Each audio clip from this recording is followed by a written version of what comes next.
All right, in the next few minutes, we'll be talking about a case of TAVI in considering alternative access with extensive PAD.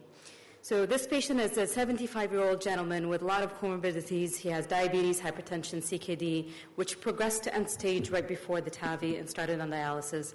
Multiple strokes in the past, and he had PAD with claudication. His presentation to our hospital was with syncope and shortness of breath. Of note, he was admitted with heart failure 2 months ago with normal LV function about 2 months ago. So this is his echo. His AEF dropped to 37%. He has significant calcification of the aortic valve with restricted movement of the leaflets, valve area 0.6, and a mean gradient of 38, and his cath showed non-obstructive coronary disease. Now, reviewing his CT scan, we've got a perimeter of 72, an area of 389, compatible with a 26 volute valve. We've got adequate left main height and right coronary height, and generous sinuses. Membrane septum is 8.5. The concern is his calcification that starts from the distal aorta extending into both iliac arteries.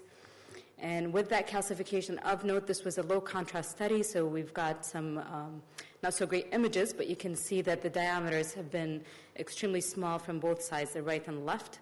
On the right side, we've got minimal diameter down to 2.5 by 2.7, and on the left is actually worse because it extends down to the external iliac artery. There are segments of calcification about 270 to 80 degrees. Now, considering alternative access, we've also looked at the subclavian bilaterally. The right has severe calcification. The left has significant calcification of the ostium, as you can see here. He also had a soft plaque in the left common carotid artery. So in summary, we've got this patient who has severe symptomatic aortic stenosis, extensive PAD, and challenging subclavian access. So what would be your approach here? So, Dr. Hassam, what would be your approach?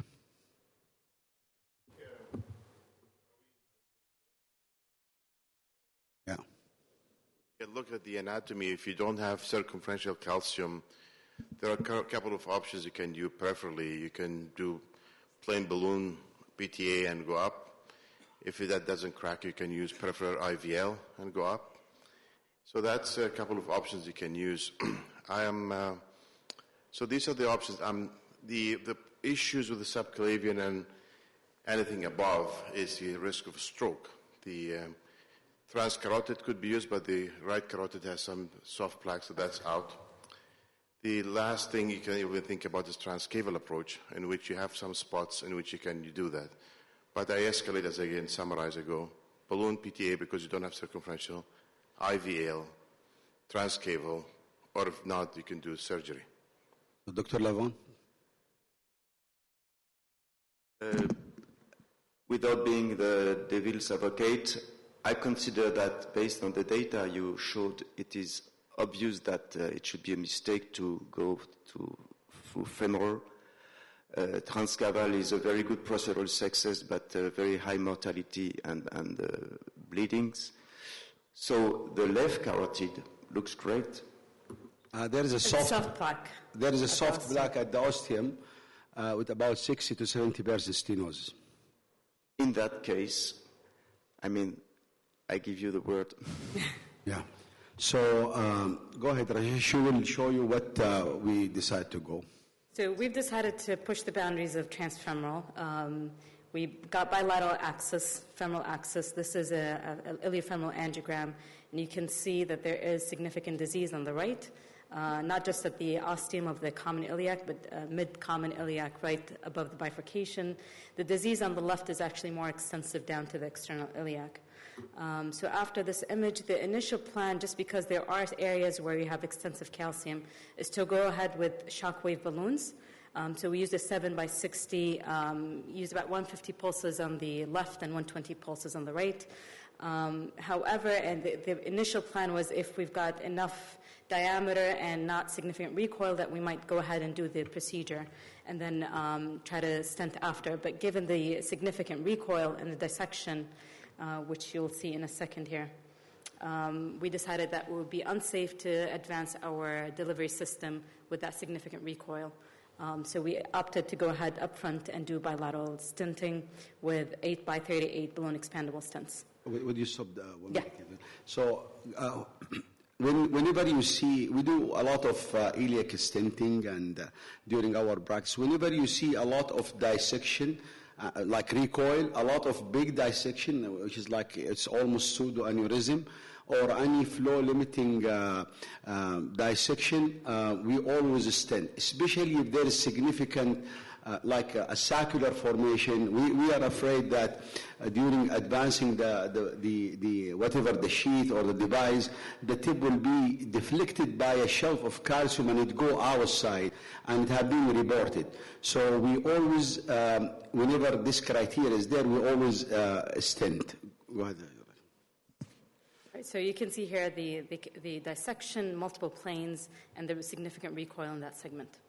So after stenting, there is also disease in the left external iliac that was dealt with self-expanding stents to prevent the occlusion of the internal iliac since it was open. So as important as after intervention is to see where, first we wanted to test it with a dilator and a sheath. So you can see on the left hand the advancement of the dilator and the sheath going in smoothly and slowly, just to make sure that we're not dragging the stent with us. I'll let it play for a second. You can see the interaction with the stent. This is an 8 millimeter stent, so obviously big enough to accommodate the sheath. On the next image, video, you can actually see the valve itself going in, and we're doing it very slowly to make sure that it goes smoothly inside that stent.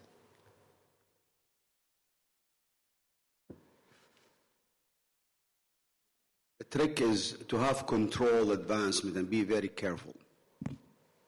So after that, we proceeded with a 26 Evolut Pro Plus with the usual technique, high implantation with the cusp overlap, and you can see no significant PVL. And then just before the end, as important it is to go in to watch your delivery system coming out and making sure you don't have much of an overlap when you collapse the system. So you can see it coming down slowly, and we've got a sheath that's inside the left iliac as well to protect the other stent.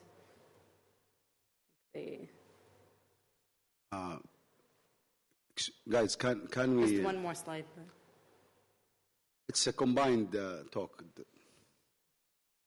We're going to take the time of Abdurrahman Qahtani. He's a nice guy.